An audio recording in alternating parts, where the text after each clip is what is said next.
Skillful, Second Edition, Listening and Speaking Level 2, by David Balke and Robin Brinks Lockwood. Published by Macmillan Education, a division of Macmillan Publishers Limited. Copyright Macmillan Publishers Limited, 2018. Track 1.1, Unit 1, Listening 1. Hi, Lee. What can I do for you? I need some advice.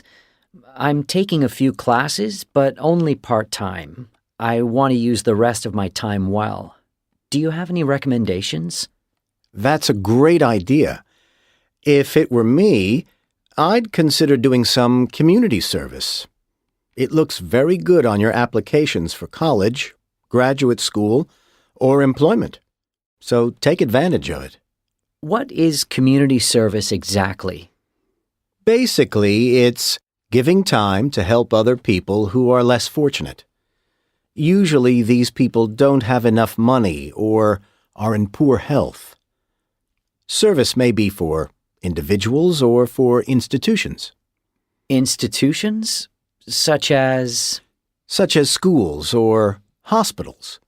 For example, some volunteers tutor children who need help in their studies in summer school programs. A lot of volunteers work in hospitals. For instance, they donate time to visiting patients who have no relatives or help busy doctors and nurses. I've heard of some volunteers reading to the blind or working with children with disabilities. There are many other types of volunteering opportunities, too. Sometimes volunteers do manual work like helping build a house or planting trees in a local park. It could also be something very simple, such as giving a ride to people who can't drive. Everyone has a different cause, and it is a good way to make friends. I see.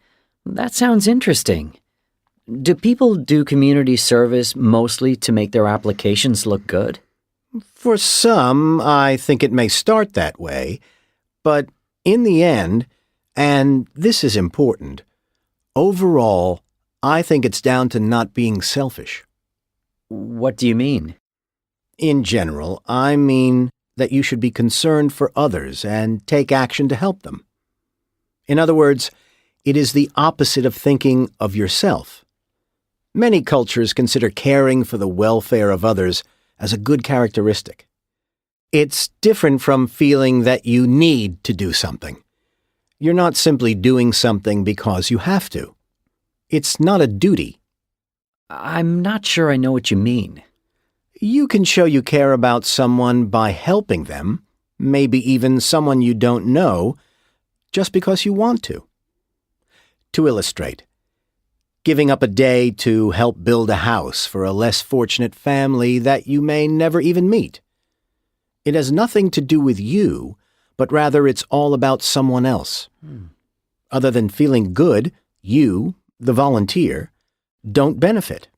Only others benefit. It's been an area of interest for psychologists for many years. Well, that's interesting.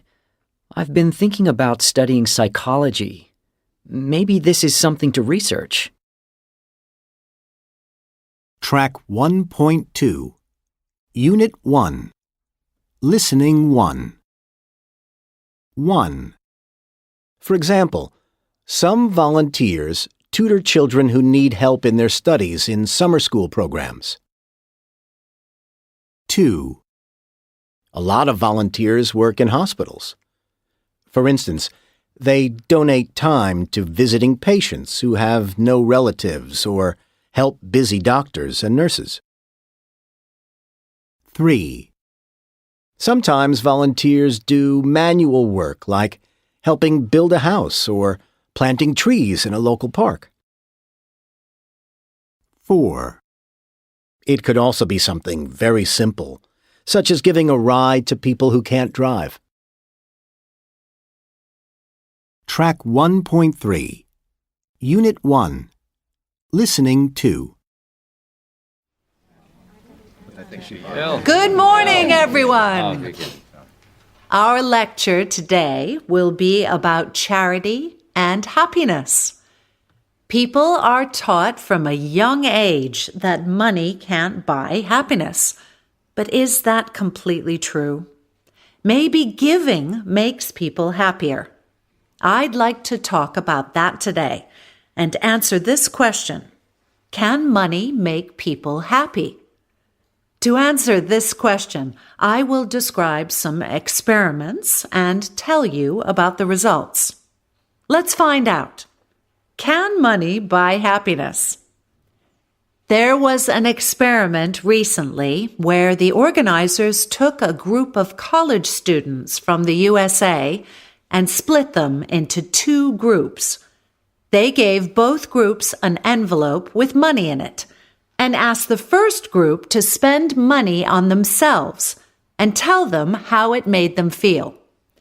They then asked the second group to be pro-social, which means to use their money to help others, and tell them how that made them feel. Each person in the experiment had different amounts of money. They wanted to see which students would feel happier. All the participants had to do was spend all their money as asked by that evening. The groups did as they were told, and then they had to write down how spending their money that day made them feel. Well, what do you think happened? The students who spent the money on helping other people felt happier than the ones who spent the money on themselves. It didn't matter what amount of money was spent or what it was spent on. Helping others rather than themselves made people happier. The experiment was also tested in Uganda to see whether there would be any difference. It had the same results. The experiment showed that students buying a cup of coffee for someone made them just as happy as supporting their access to medical care, which is much more expensive. Very different motivation, but the same general results. So, doing small things for someone can make you feel just as happy as doing the big things. The next step was to do a similar experiment in companies. The organizers visited a sales company in New Zealand. Again, they gave some people on the team money to spend on themselves. To other people, they gave them money and asked them to spend it on one of their colleagues. Many of them bought something for the team. Specifically, one team combined their money and bought a piñata and then had fun hitting it together to get the candy.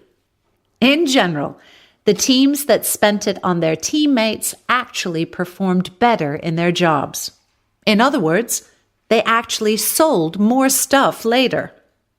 So let's go back to the original question. Can money buy happiness? Well, yes, even though our parents told us no. When they told us money can't buy happiness, they were wrong. Money can buy happiness if you spend it on other people. That's it for now, class. I'll see you next time.